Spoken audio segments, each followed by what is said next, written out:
Hello and welcome back to Mecca's channel, where today we're unraveling a scientific breakthrough that sounds like it's straight out of a movie. Imagine a brain grown in a lab that can hear and recognize us. Intrigued? Let's get into the groundbreaking discovery together. If you haven't come across Anton Petrov's channel, make sure to go over there and check it out. He has some really great science-based videos. Make sure to also subscribe to my channel and hit the bell icon so you don't miss any of our fascinating discussions, and comment to join the conversation. Okay, now let's play the video. Okay, today we're going to be discussing something a little bit more controversial and maybe somewhat unethical. And here we're going to be entering the...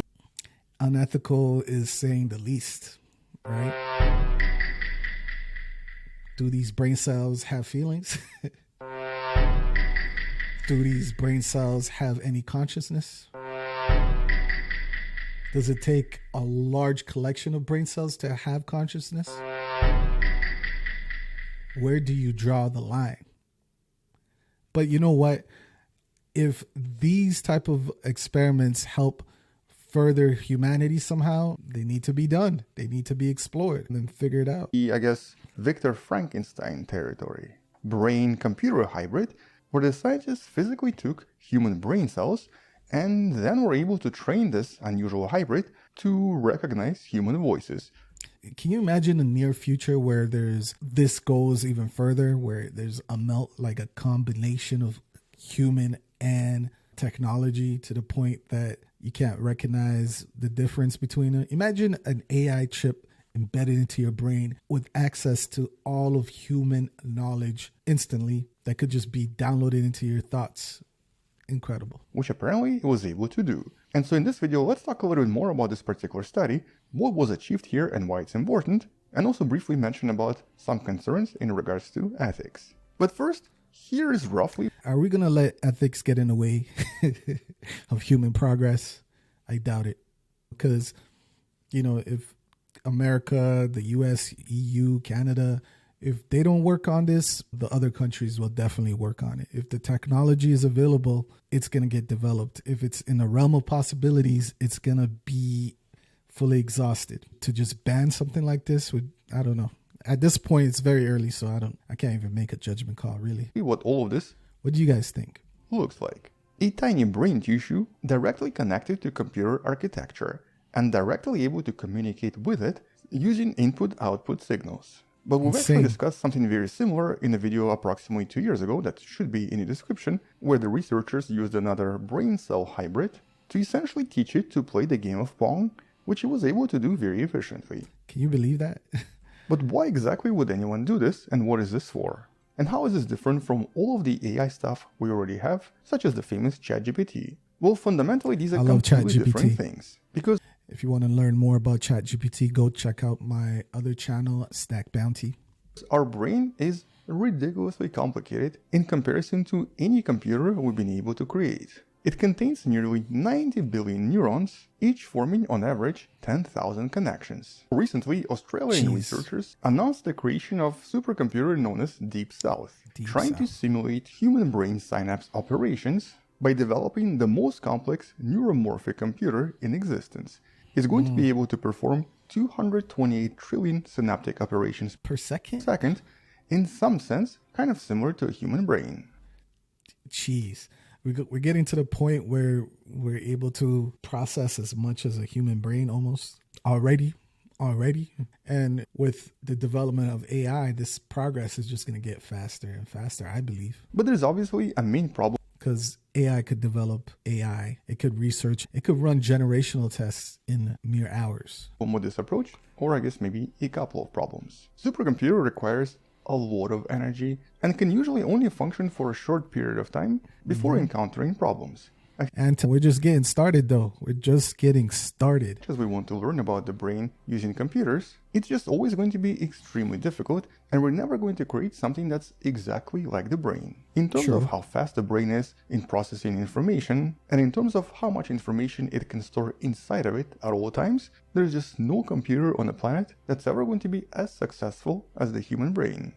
For now, at the current moment. But if we keep going at the speed we're going right now, it's going to blow by human brain processing, I'm pretty sure. And so because of this, some scientists decided to take a slightly different approach and start working with physical cells instead. Would you donate your stem cells for this research? The stem cells in this case usually coming from a lot of different sources acquired ethically. In the last decade, since the invention of this process, there has been a lot of discussion if this is actually ethical, with the conclusion being that here there is really no personhood. This is not a living being. And could it fall in line with the pro-life and pro-choice type debates too? Like, when is something considered living and to the status of a human being living, right?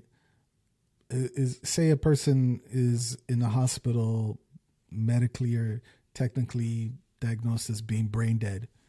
Do they still get all the same protections? I guess they should, obviously, because they were a living human being at one point.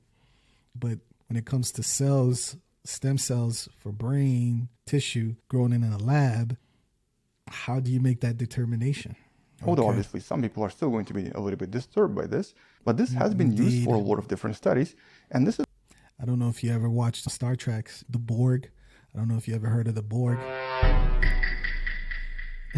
Assimilation. It's a scary thing. That was one of the scariest enemies in Star Trek. It's super useful for one thing we cannot do with computers: various neurological studies regarding neurological sicknesses. Would they take cells from a deceased person who had Alzheimer's and grow them in a lab and do these type of tests? How would that work? Which is why this particular research is actually super important, and a lot of scientists are sort of excited about this. And imagine this gets so advanced that they grow whole brains in there. Like, now it's just a small piece of tissue, but say they make it bigger and bigger and there's millions or trillions of neurons in there, and they all act on various, obviously there'll be much more inputs and outputs involved, but couldn't you just scale this? What would happen then? With the ability to control things using computers, that's kind of the main purpose for a lot of this research. Wow. Organizing in 3 dimensions to complete an actual structure with a computer interface below it. And they now call BrainWave is a combination of the brain cells and the high-density microelectrodes. Here, electric signals send impulses. Imagine one day you could buy these off the shelf, some brain tissue attached to some microchip in your device. Imagine your cell phones are powered by this. Imagine your toaster being powered by this. How creepy would that be? What a world would that be? That can then be received by a separate computer. And the way it works is by signaling the neurons through the interface and by essentially sending the electrical signals inside this tiny organoid. And that's because this computer interface also acts as a kind of a sensor. And even though so far this is pretty much exactly the same as what we've discussed previously with that ping pong brain, it's really what the scientists did afterwards that's kind of mind-blowing. By playing various audio clips, specifically 240 audio clips of spoken human speech, and specifically here it was a Japanese speaker making certain vowels, this unusual organelle, after just 2 days of hearing this...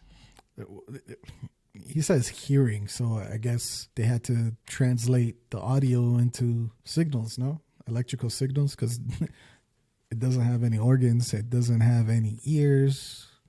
Was able to identify a specific speaker with approximately 80% accuracy. And that's here crazy. Was able to make 80%. These predictions without any training whatsoever. Now this was... What? And no training? Obviously digitized and created as a kind of an electrical signal, so these were not actual voices. But it was still able to perform actually better than a lot of computers, because here the amount of inputs was very minimal, and it was able to achieve very accurate results in practically no time in terms of training. Wow. Better than computers with minimal training. Interesting. And because these organelles also have a lot of plasticity and are very adaptable, they can then be retrained for any task and can be used to study a lot of different responses to a lot of different types of training. Wow. Very adaptable, could be retrained to do other tasks very simply with minimal training. That sounds crazy. Skynet incoming. Skynet, half human Skynet coming in. But more importantly for medical studies, This is of course where you can do a lot of research on a lot of neurological disorders, but also conduct direct pharmacological studies using drugs in order to see what effects certain drugs have on actual physical human brain. Posing this to some kind of a drug, we can then see how it affects learning in just a few days. Although obviously there are still give it some THC and see how how it's able to do its duties. We already know the outcomes for that, but I guess other clinical type of drugs that maybe are going through the trials right now, maybe that definitely has an application here potentially in the future. Quite a lot of limitations, with the biggest one being you have to keep this alive and healthy when it comes to supercomputers. Yeah. Another somewhat intriguing result is seen in the graph right here. This actually showed us that after growing for about 30 days, the organoid was not really responding much.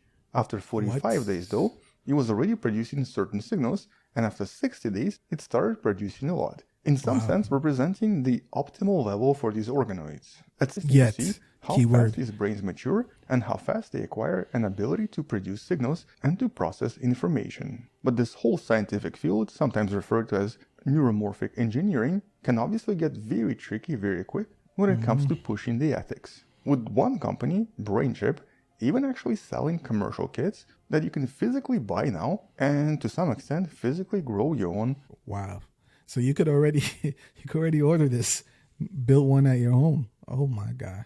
And that's of course where things get somewhat tricky.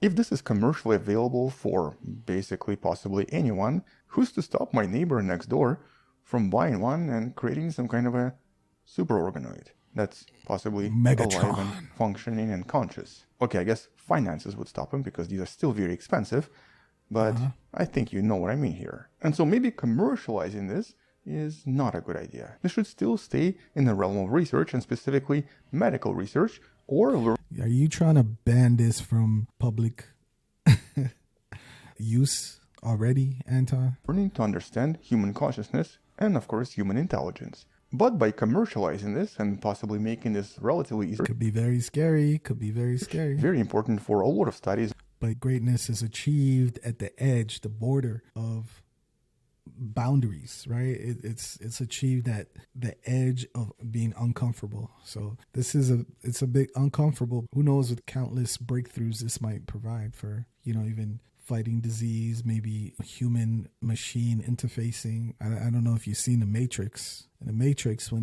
Neo needed to learn how to fight, all he had to do was download it to his consciousness, fighting skills. Imagine a future like that. On various neurological disorders so that we cannot study otherwise and might lead us to understand human consciousness a little bit better. Frankenstein. Cool. Anyway, let me know in the comments what you think about this. But in terms of this research, very impressive, kind of mind-blowing, literally, and definitely something to maybe look forward to, hoping that nobody does something too crazy. Yeah, I hope so too. You can find the study in the description below, along with all of the relevant links. Check out one of the previous videos that goes to.